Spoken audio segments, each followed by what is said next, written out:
Several months ago, I had the opportunity to go on a pilgrimage to the Holy Land with some of my parishioners.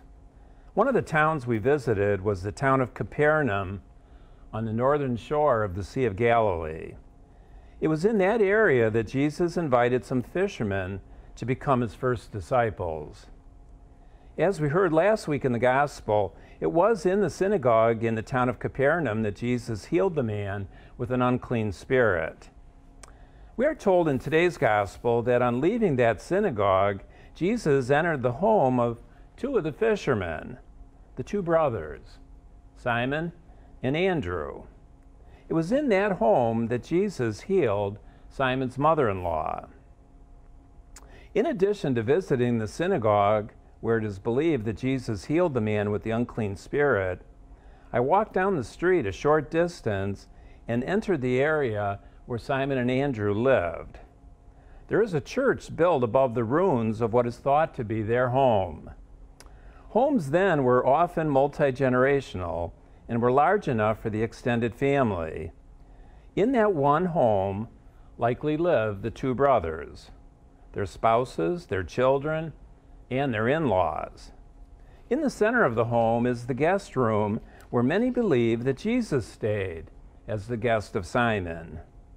We were able to look into that home and listen to the miracle story of today's gospel passage. As Jesus enters this home, we are told that they informed him that Simon's mother-in-law lay sick with a fever. Jesus approaches her, grasps her hand, and helps her up. Literally, raises her up, a reference to what he will do for others later in his ministry.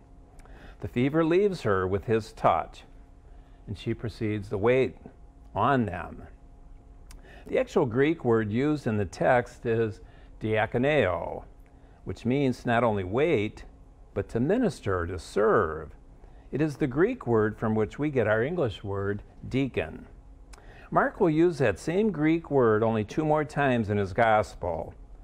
Once when he tells his disciples who are arguing about who's most important that the Son of Man came to serve, not to be served.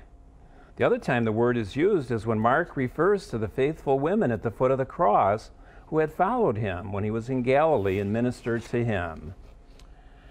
Mark is teaching us that when one is healed by Jesus, the expectation is that you be willing to serve or to minister to others. All of us have been healed by Jesus in one way or another, and he today calls us to be of service. Many of our viewers are homebound. Invite Jesus into your home today and ask him to heal whatever needs to be healed in you or in your loved ones. Then ask Jesus to help you to minister to others. Given your age and health condition, there may be limitations in what you may be able to do to serve others. If that's the case, then imitate the example of Jesus today, who also shows us the importance of finding a quiet place and making time to pray. Use the quiet time in your home today to talk to Jesus, your healer and your friend.